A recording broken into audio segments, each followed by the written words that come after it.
What's up, guys? Welcome to the LINECHECK podcast. Today I'm in the studio with Carlos Jurado of Selva. How's it going? Good, dude. Good. How's your day today? I was in bed until about 45 minutes ago, so it's really Hell good. It yeah, was get really that good. nice It hibernation was rest really in. good. Yeah, it was good. Yeah, so Selva recently was put on the 101 list for LA Times. So congrats to that. Thank you. Thank you. It's always nice to have a Long Beach restaurant in there. Yeah, it was an interesting thing because I mean it's the second year that we've gotten it, and I feel like the first year was such a blur, and I feel like once that happened, again, like opening the restaurant, not intention of any making any lists or any prerogative, like just doing what I wanted to do. And like when those things started to happen, it just felt really cool. So I feel like that's really been and for Long Beach especially, man, I've been here forever. I feel like it's cool to see us come up in a way that maybe like LA and shit wasn't looking at us before. So I feel proud for sure. That's awesome. Yeah, I'm it's proud to represent Long Beach like 100%. that. 100%. Were you born and raised in Long Beach or? So I was born in Cali, Colombia. So I'm South American. I was born in Colombia. I've been in Long Beach since I was 3. Since then, I was in Nashville for like a couple years, and I've pretty much been in Long Beach ever since. So I've been here like Rad. a long time. Yeah. And you worked with Sean Brock at Husk. Yeah. Yes, That's I did. rad. Yes, I did. He was Yes, I one of did. my favorite chefs. Dude, he's Just like growing up. it was interesting, like as a young chef seeing, like remember, I don't know, like old Mind of the Chef. Damn, that's crazy. That was like what, Mind of a over Chef, 10 something years ago or something. Else like that. But that's like what inspired. I was like, damn, like this dude's doing some like really cool, interesting, like real shit, like real, and staying true to his heritage, and like and just like. And when I first went to go stage, it was no bullshit. Like that's what he was doing. You know what I mean? And he was going back and forth from Charleston, because he had a Husk, the first Husk at Charleston, and I was in Nashville, but his home base was in Nashville at the time. So, I was able to interact with him a lot, and it was super inspiring for sure. That's right. Yeah. I'm sure you learned a lot from him too. A lot, man. And it's cool because even at a younger age, like the whole South American grilling thing was, something that I'd done for a minute, but like learning how to run a pit, or how to like smoke something properly, and what temperatures are necessary for whatever, what kind of wood you're using, what at what point, in the breaking down of the carbon, are you able to actually throw meat, all of that, and all those intricacies that you would think it's just to eat, like that's what was like really fucking amazing, was learning all those techniques from someone who like obsessed over it. So it was probably one of the better times, not my better times, but one of a good section of my time cooking that I really like enjoyed, that I'll never forget for sure. That's rad. Yeah. I mean, yeah, I tasted it. I went to Selva on Saturday on a whim. That's right. I had the smoked chicken, and it was fire. Well, it's funny because that recipe is like a hybrid of like my Thomas Keller Bryan recipe, and then like how Sean would smoke stuff, but then with like my flavors, and then so it's like cool thing about being a chef, right? You're able to you move around, learn techniques, and then you make it completely yours. Make it your own. Yeah, that's so Exactly. cool. I mean, yeah, that's like that. What I had at Selva was like the perfect meal for like what I want. Like I want a good protein, and then the starch.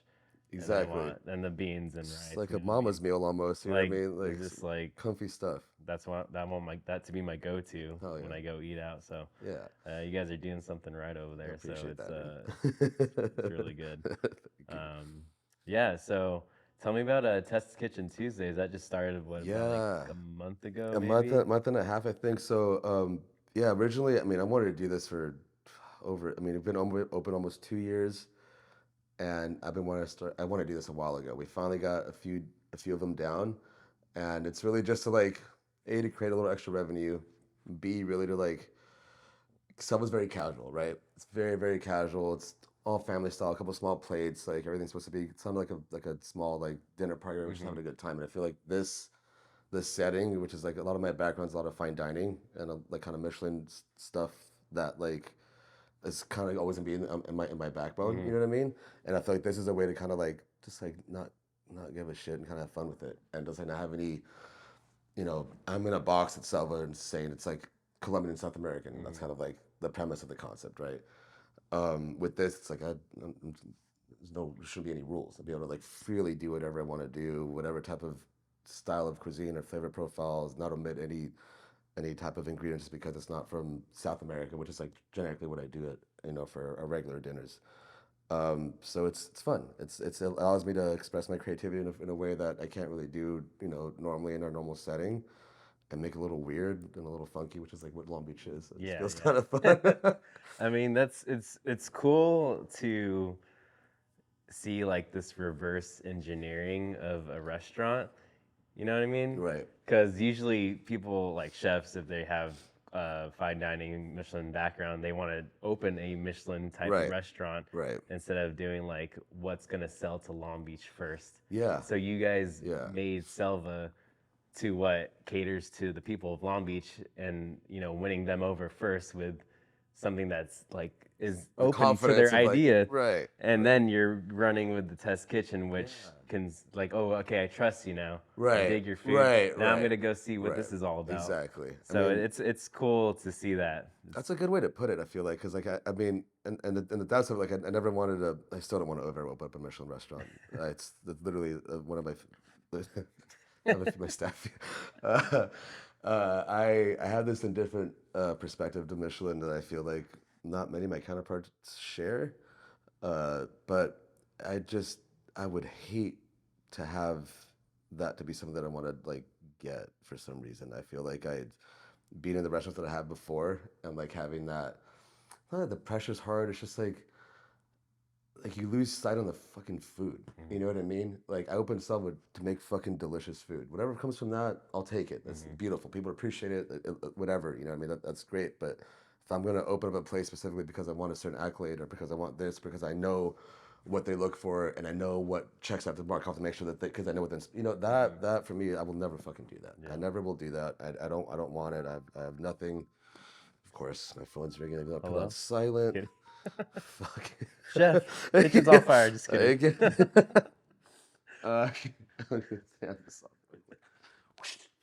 uh, so yeah, I don't I like having the finesse that I've had because I've learned a lot in those kitchens, but I don't want to like I don't want to put myself in that category because I feel like I'll lose focus. And if I lose focus on what someone else is judging me for, then what am I doing? Yeah. You know what I mean? So that's been kind of like at least right now, right? That's the Tuscany Tuesday is a thing where like even then it's a little bit more refined, a little bit more like fine tuned or whatever. But at the end of the day, it's the same stuff. We just played it differently. Yeah. I worked at Bouchon and I started the French Laundry. It's you just played it different. The techniques and the food's all the same. Yeah. You know what I mean? Regardless of how perfect it's done, it's all relatively the same techniques. Just played it in another way. So I've been having a lot of fun with like experimenting with that kind of stuff. Yeah. That's cool. Yeah. I mean, I completely agree with you. If I open a restaurant, I never want it to be a Michelin star restaurant. Right. I just want to make good food, make people happy, and More have fun a good that time. way. Yeah. It's more fun. It's more fun. And like for me with the staff, it took me.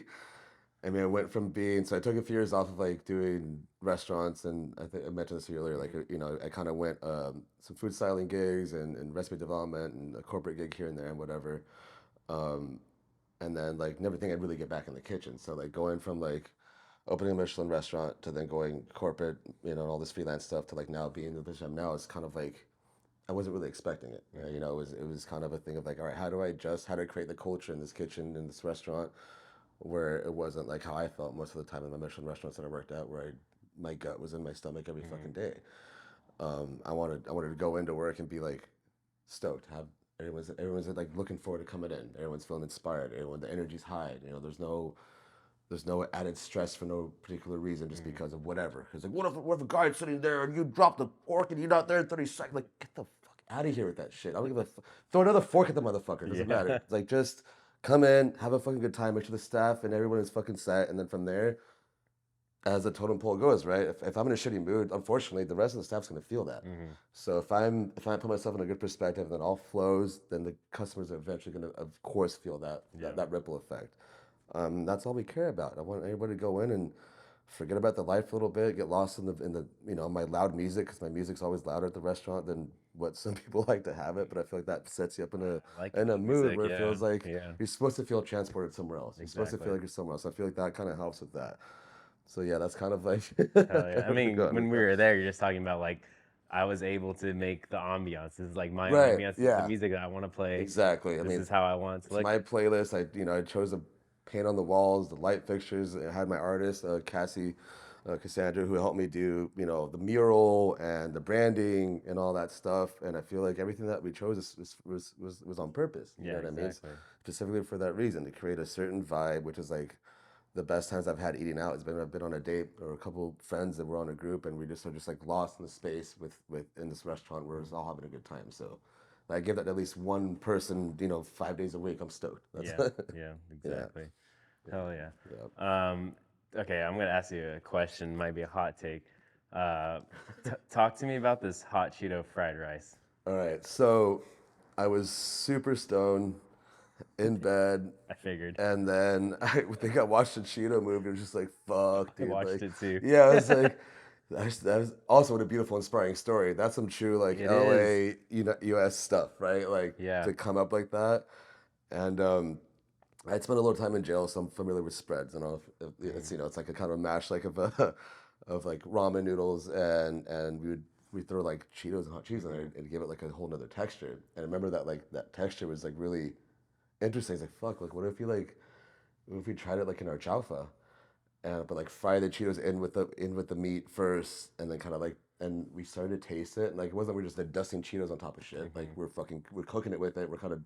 We pulsed it a little bit, added a couple extra spices to it, and it kind of was like it kind of tasted good. A little extra lime, tahini, and sour cream on top, and a bunch of cilantro. Like it was like, oh, it feels different, even though it's a little gimmicky, but Hmm. like it still is good. Hmm. So like we have it, like it's like one of our secret menu items right now that's on the menu. Yeah. I think it got some like hot takes because I saw it on Oh yeah, Long Beach Food I Coma's think I clapped back a few times.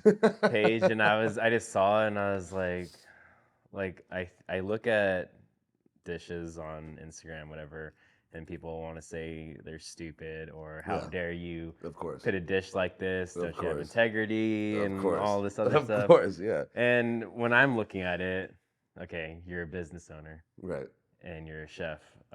You're trying to bring people into the restaurant to eat 100%. food, and you made a dish that folks in Long Beach would love to eat. Right. So you're in the end, you're actually a genius, I mean, and you're just having fun at the same time, and you're not trying to be a Michelin chef. no, I don't. Exactly. So I'm just trying to just point this out to No, but the audience or anyone that's listening. that's a good point. And you was gonna get shit for it. Like, I didn't care. It Hmm. didn't fucking matter. Exactly. Like, half the people I fuck with, like, eat hot Cheetos and lime, like, by the Yeah. bagful. It's like, and so it's like that was also it's like, oh, Hmm. you're not gonna fuck with this fried rice if you're gonna eating a bunch of Yeah. fucking bags of hot Cheetos anyway. Like, it just felt like fun.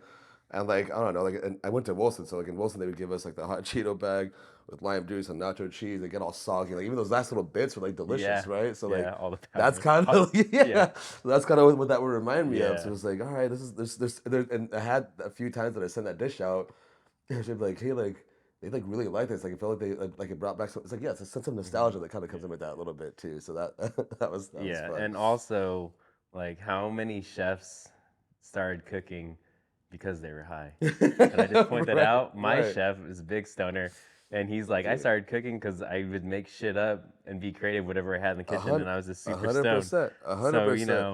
And some of it could be trash, right? yeah, But exactly. every now and then you find like, damn, like this shit Yeah, actually it's like like this. works. It kind of works. I'll Yeah, still take out my phone, take my notes or whatever. Like, oh, that's what I thought about yeah, yesterday. yeah. And every now and then it lines up. Hell yeah. So what is your favorite dish on your menu On the menu, currently? uh, see, it's this scallop crudo that I've been doing for it's been like a hot minute. I haven't changed the set, and like I don't want to because I feel like it's like perfect. Hmm. And it's a Peruvian scallop. I take some of the juice off of the ají, which is a Colombian sauce of the green one. So take some, run off some of that juice. The Peruvian scallop. We do a fermented ají amarillo, and then we add some worm salt that we get from Oaxaca, the sal de gusano, and then I think just a little bit of fresh lime and chili oil. And it's just like this like nice fresh bite, and it's like the easiest dish to. Hmm. Everything's already there. We don't have we prep nothing for it. Everything's already there, and the first time we tasted, it was like, dang. I think like that and our mushroom croquettes are probably like the best intro to the restaurant to get like a good idea of the flavor profile. And the croquettes have been something that have been popular forever, Hmm. and I've had a bunch of different like renditions of that in my my span of cooking. And I feel like the one we have right now, again, I haven't changed the set since we opened the restaurant, and I don't know if I really need to. It's just one of those things that's just like kind of like perfect, Hmm. Like why am I gonna fuck with it? Just to either say that I changed it or have a seasonal thing. Like most of the other things are definitely seasonal. Like we changed our ingredients or basis for stuff, but there's a few dishes on the menu that probably will never change just because it's just like one of those things that are just like already set. Yeah. Yeah. And you use Long Beach mushrooms. Yeah, yeah, I Their love those mushrooms guys. are I bomb. love those guys. I Those forget where I mushrooms are was good. at. The first time I mean, this is almost 2 years ago too, over 2 years ago, when I first met them, and they're first just getting dropping stuff at the Yeah. restaurants. I forgot Shout where I out was Justin working and Mia. Yeah. at.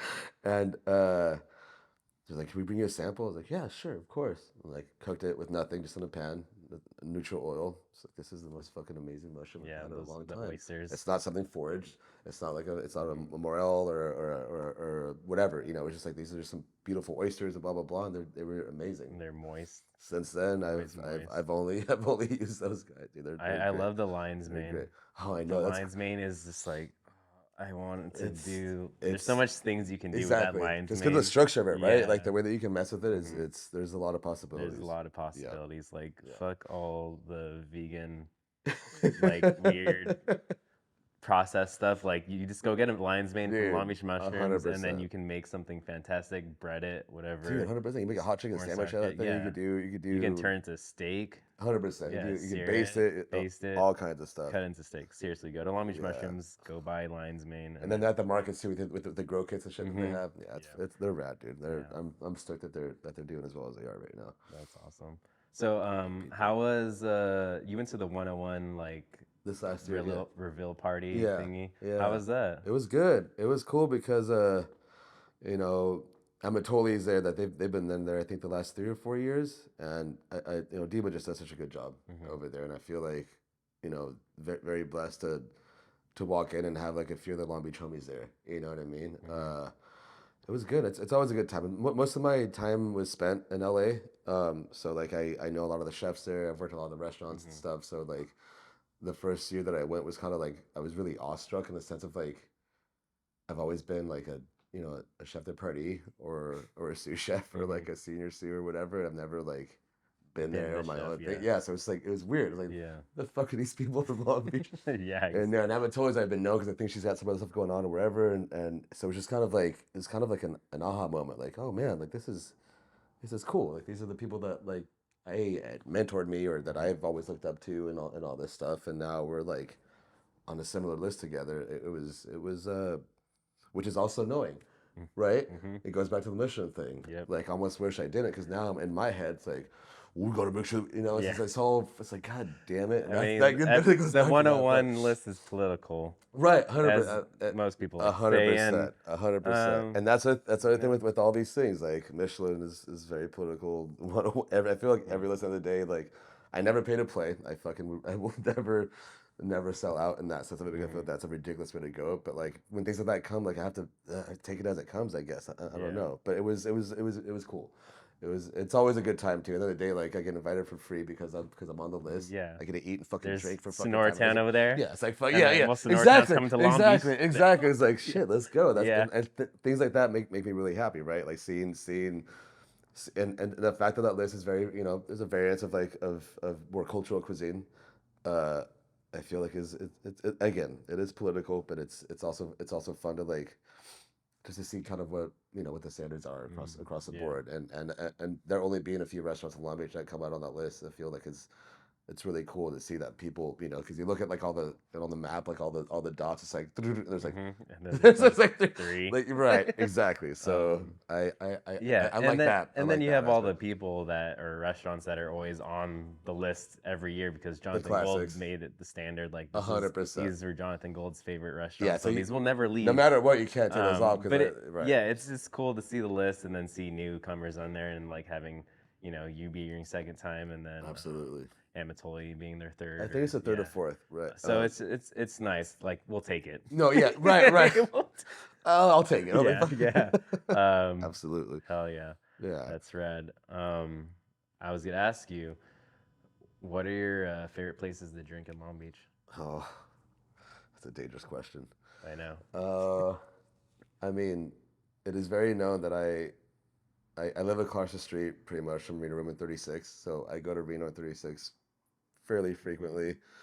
I like to shoot pool too, so I'll go to O'Connell's pretty Cool. often also. And then I love my 4-3 staples like Baby G's, fucking Love them. Hmm. I can't always stumble home from there, so I don't go as much as I would It's want quite a to. it's You quite know a what I mean? yeah. But definitely one of my favorite bars. I love. That's another tale of like Long Beach natives that have a really good fucking background and then decided to open and take a risk, right? Because on that street, at that bar, Yeah, the Red at Room. that location, it was a completely different situation they were putting themselves into, right? And for them to Yeah, fucking like just literally go balls in and just have them like come up I love that. I feel like that shows that Long Beach wants more of that, right? I They agree with you they need more 100%. of that refinement. They need a little bit more of just it doesn't have to be bougie. Just find the balance, and that's Hmm. what Selva is like. Just comfortable. The Yeah, qualities of fine dining and Michelin are still there no matter what, but you're not coming off. You don't need to fucking I know. it's a bouginess, but still having a good time I preach and this be all the time. yeah, dude. So Trust me. that's literally that's what I tell my staff all the time Yeah. too. It's like this is why we're different. You know what I mean? Hmm. This is why like this feels a bit more fun and why I'm so passionate about it. And most of my staff understands and feels that too. But I feel like yeah, dude, like that's why I like them. They're on it. V room, of course. Pool and a bunch of girls in fishnets is never a bad idea. Classic spot. Yeah, those are probably like my main go tos for Right sure. on. Yeah. Love the Yeah. V Room. Used to frequent it all the time. A lot. Don't do it as much anymore, but yeah. Yeah. And again, like now, like the stumble from V to Baby Jesus is like really Yeah. close It on that good used to stage. be stash and V Right, Room for me. right, right. Oh, it's empty at stash. All right, let's go to V Room. Oh wait. Yeah. All right, it's starting to get busier at stash. I'll go Right, back to right. Just stash. hop Yeah. back Or over. vice versa, whatever. Yep. Oh, That's those were it. the good days. So we always ask our audience, or not audience, our guests, their favorite in the weed story. And I'm pretty sure you got a lot of them. I got a few. You can tell us your like favorite one or whatever you The have one in that was recent most, memory. the one that always stands out.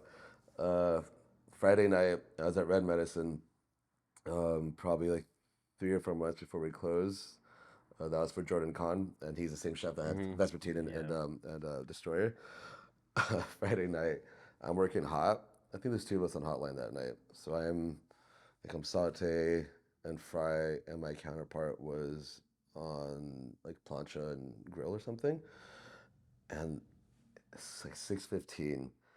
I drop these dumplings in the fryer, and I step away, and it sounds fucking weird immediately. It's like the sizzle is not Hmm. normal. Let's turn around. It starts rumbling, and I look. I'm like, what the fuck is happening right now? Like, is this really? And I know it's bad. I know whatever happened was bad. And I don't know if someone had walked. It looked like someone dropped ice cubes in the fucking Yeah, I fire. think. Is like literally what it Yeah. sounded like. And like there were like these chicken dumplings. It's like there's no fucking way, and it just kept, and then it just fucking explodes. And so we're all just like Friday night, the fucking restaurant's full. I'm looking at Jordan like, like it wasn't me. I swear, I don't know what's going on. We all chef's like, dude, just stand back, let it fucking go through. So 15 minutes of this fucking thing just overflowing on the whole floor. Fuck. Tickets are piling up. And that restaurant we had a la carte and tasting menu going simultaneously. Yeah. So he's calling out tasties. I'm like, I don't even know what Yeah. I'm doing right now. So I pull out. We had a walk. I was on walk, so it was a walk, and had the walk station on my station plus a fire, and yeah. So I remember that. So I had to put on a wok with oil, turn that motherfucker up, and I started frying out of the wok because that was only. Yeah. So we're trying to like throw 1,000 towels down, trying to step over, get this wok going, and there's somebody just being like, just like this night of just like, fuck, dude, like this sucks because 10, 15 minutes behind is putting you back at least 45 to an hour, right? And that's what some servers don't understand. Like when you fuck up a ticket, you now got to move this to the front of the line again because I have to redo this. And that, you don't understand that trickle effect across the whole board on a Friday, Saturday night. You just put me in the Yeah. weeds 30 to 45 minutes because of one fucking mistake that you did. That's your job. And given, I'll own up mistakes in the kitchen every now and then we fuck up too. And like there's back and forth with it. But it's like that's the importance of being like fine tuned. In most Michelin aspect restaurants or things of that Can't afford to have no, that. and it doesn't, Yeah. right? It doesn't. So it's like, why the fuck is it happening now? We should be on top of it. But yeah, that in the weeds was probably one of the most devastating ones I could remember. It was a hard recovery. Anything with the fryer. Oh, it was so bad because I could have been like either we're shut or whatever. The same restaurant was damn shit always happened. And the fucking power would go off and we're cooking in the fucking dark and we're like dying because we open the windows and shit. Like and then like It's just been it's all kinds Did of you shit. have any like cook in that moment be like, we can't cook because there's no power? Yeah. He's like, we should just close down. So it was, Yeah. oh, is that great? Yeah, you tell Yeah. that to like, Yeah. you know, do you want to get paid? Do you Yeah, what do for exactly. this day? Yeah. Like all that Yeah. shit. Like, no. This whole tight. We'll make No, what we have happen, yeah. and then you know, a few of those times it'll kick back on and we figure it out. Yeah, it's funny those type of people like you're like so easy to run Yeah. away to those Yeah. like no, No, dude. I don't think so. We're No. yeah, we're here, dude. Yeah. I don't think so. Not, wait 1 second. Wait 1 second. Yeah. Hold up. That's awesome, but not good awesome point. at the same time. Yeah, exactly. Yeah, so it was great to have you on the podcast today. Thank you, man. I appreciate it. Really, congratulations on Thank you, Selva, dude. and I appreciate hope it, to man. come in the test kitchen Tuesdays Yeah, pretty soon. we'll get you in. It'll be good. Good time. That was Chef Carlos of Selva. So that was Line Check, and have a good night, guys. Peace.